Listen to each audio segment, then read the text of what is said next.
All right, welcome everybody. And if you have been part of the accidental counselor community, you will know me. My name is Rocky Biasi. I'm the creator of the accidental counselor training. And if you've been part of the accidental counselor community, you'll also know Mello Kalako, who's with me here today. Mello is a really great friend of mine who's in Melbourne, Victoria, and we were lucky enough to catch up in Sydney and have a meal recently. Mello's actually been a repeat guest on our accidental counsellor conferences. And I've just been so excited because as Mello and I, we've known each other for a couple of years, but he's been telling me about, he's been writing a book, and here it is right here. And I just can't tell you how excited I am about this book. Now, I know this is going to sound strange because I've never really recommended books. It just sounds a little bit strange, I know. But I'm really highly recommending this book, and I'll tell you why, because I've read it, and it's a wonderful book. I know without a shadow of a doubt that if people do the things in this book, their lives will be transformed. And how do I know that? Because they're things that I do in my life. They're things that I've used with my clients, and I know that they work. And first of all, I should, if you don't know either me or Mello, it's not about me today. Let me just tell you a little bit about Mello. He teaches others how to stay energized, perform at their best, conquer burnout. And Mello's lessons are drawn on his 3 decades of professional experience, on his own life of cycling and trekking more than 30,000 kilometers across 5 continents. His work has been described as truly transformational, and I can attest to that. One of the wonderful things about the book is that it comes to life with his storytelling of his traveling, his storytelling of the clients that he's worked with. And I just want to just quickly share with the audience, Mello, and then I'll hand over to you. Sure.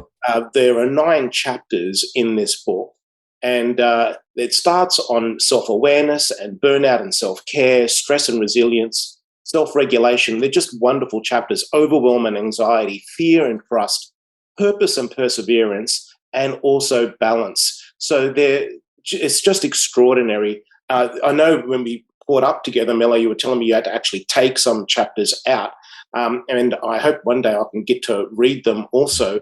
So everybody, I just want to let you know, Mello and I have been saying, we may need to turn this into a series. We were joking that, is this going to be 4 hours? But we want to sort of be respectful of everybody's time. And we're going to do the best we can and maybe try to give you an overview of as many chapters as possible. So enough from me. Mello, my good friend, welcome. Thank you very much for taking the time. I'm really excited to talk to you about your wonderful book. Thank you, Rocky. What a super introduction. Thank you so much. And I'm glad that you enjoyed the book. It sounds like you got some tips and tricks already from it, which is great. And Yes. That's the idea. The idea of the book is to help people and make it very practical and implementable, as much as possible. So I'm really excited about discussion. I've got a coffee here, sitting here. So let's have a chat. Let's have a chat about it and see what we can cover in this time. So grab yourself a coffee, everybody. Yes, welcome. I'm going to be sipping out of my lemon water here. So yes, because we're friends, we're going to try to, hopefully it'll sound like 2 friends having a chat. Yeah. Absolutely. Mello, the practical nature of the book, there are really wonderful strategies, practical tips. Honestly, I can't rave enough about it. One of the reasons why is, and I've shared this with you before, Mello, is that there are things that I do in my life and that I also talk about and teach. And also the other thing is that some of your phrasing and descriptions of some of the ideas was almost like I was hearing myself. Now, obviously not all of it, but there were some of them, where it was like, that's almost word for word what I say. So it was a very difficult experience. Anyway, enough of that. Yeah. I just thought that we should start because the first chapter is on self-awareness. And I wanted to, if you could just share with us, why is it so important? Because it seems to me that self-awareness is really difficult for a lot of people. And what do you actually put that down to? And I'd really love if we could maybe discuss and maybe Mm. do some practices around the 90-second breath break. Yeah, That, that, that can help with self-awareness. Yeah, it all starts with self-awareness in many ways. So in terms of preventing burnout in the first place, like it's actually being self-aware and understanding what you're going through and what you're experiencing. If you are feeling stressed, what do I need to do? So it all starts with self-awareness. I always say you can't change what you don't notice. Yeah, so it is about sort of noticing what's going on. So if you're starting to feel some sort of physiological responses, which is usually what you feel, tight shoulders, tight chest, headaches, migraines, or feeling flat or unmotivated, all these things, being aware of that is the first step to then make some change towards that. You know, what do I need to do? Maybe I need to go for a walk. Maybe I need to stop. Maybe I need to pause. Maybe I need to do a 90-second breath break, which we'll talk about in a moment. So it all starts with self-awareness. And in fact, for anybody, for emotional intelligence, we talk a lot about in the work that we do ourselves. And the very first step of emotional intelligence is being self-aware. Yes.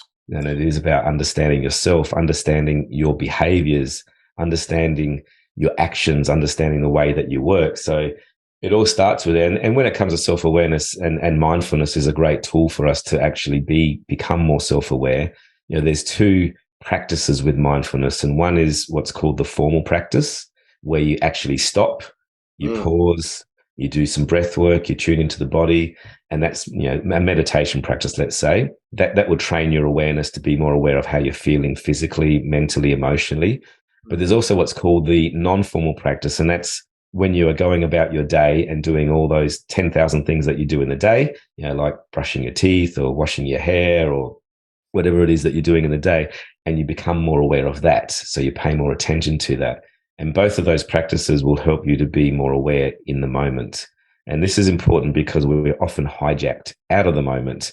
We live in a world that we are bombarded by these things, telephones and external media and all of these. I read something recently that says we are exposed to more information in one single day than somebody in the 15th century would be exposed to in a whole year of their life. That's just incredible. And it probably talks about why the book, I keep holding it up, about burnout, and beating burnout, finding balance it's been so well received because our fast-paced modern world, it really is easy to be taken out of the moment. And I know we'll talk about the power of being present. So it seems to me that it is difficult for a lot of us to be self-aware because we're bombarded with all of this information. Yeah. And the practice of which, by the way, everybody, I do it myself. It's one of my favorite times in the morning. But I tell you that what I really like is Mello's non-formal description of it, in lining up in a queue somewhere or whatever you're doing, because it's almost like building a muscle, isn't it? And the more you do it, you're sort of reprogramming the neural pathways in your brain. Totally, yeah. And that's my idea. I want to make all the practices as implementable and easy as possible. So we talk about the 90-second breath break, something that I teach a lot of. So it's one of the first sort of points of call that I teach to train your awareness. And it's the most simplest sort of entry point to practicing a meditation practice per se. So 90-second breath break is, let's say you're at work and you're busy, you've got too many windows open on your computer and you're just getting a bit scattered and overwhelmed, you're starting to feel a bit anxious or whatever, or distracted or unfocused. Then just stopping, pausing and following your breath for 90 seconds. You can close your eyes if that's applicable to you, or wait, depending on where you are. But just following your breath for 90 seconds will instantly deactivate the fight and flight response, instantly deactivate what's called the sympathetic nervous system when we're operating in this sort of fast pace.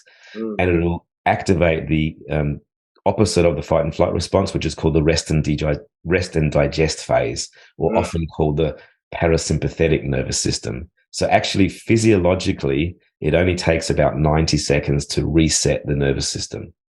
Well, Mel, it's actually really interesting, and I hope we can actually do it and maybe guide folks through it. I'd love to do a 90-second breath break right now. There's a wonderful neuroscientist, Jill Bolte Taylor. Some folks may know of her. She had a TED Talk that went viral. And in her research, she says that the lifespan of an emotion is 90 seconds. So I thought, yes, really interesting. Yeah. I heard that also recently, actually. Like an anxious moment, for example, anxiety can only last 90 seconds. So that's the impermanence of it that actually is, it's good to understand that. So I Yes. agree. So 90 seconds can make the world of difference and get you out of your head and into your body. That's another Yeah. one that I use exactly like that. Yeah, exactly. I'm not sure. I don't know if you want to do one, we can. It's a matter of like, I'm not sure if everyone's going to fall asleep on us in that 90 seconds. Um, we can, if you like. I don't mind. We can do a short version. We can do a 30-second version of it. Let's And do a 30-second yeah, version. just to understand what it's like to drop out of the busyness of your mind and drop into your body. So I'll just do a shorter version of it. So wherever you are, unless you're driving the car, of course, or somewhere that's not applicable for you, but wherever you are right now, just stop what you're doing, put your pen down, put the hand off the mouse button, and just be where you are. Wriggle yourself into the back of the seat, and if you can, close the eyes off. And as soon as you close the eyes off, you take out the external stimuli around you immediately. So you actually start drawing inwards towards your body and mind. So closing the eyes off and just notice the body in the shape that it's sitting in, become aware of the body and just feel comfortable in whatever shape that is. Ideally, feet flat on the floor, back against the chair, hands resting wherever they want to rest. So we're just becoming aware of the body. And the second thing we're going to do is become aware of the breath. What's the breath doing right now? Notice the breath moving in and out of the body. And we're going to make a change to the breath to make it more intentional. So whenever you're ready, taking in a deeper inhale in through the nose, taking in new energy, and then a nice, slow, long exhale all the way out. And we'll do that a few times. Nice, deep inhales in through the nose, filling up the body, filling up the belly, and follow the out breath all the way out, letting go on the out breath, releasing. And we'll just do it a few more times, just in terms of this practice here. Let's do 3 more rounds. Nice deep inhales. Slow, long, releasing exhales all the way out. And I'll let you do 2 more on your own.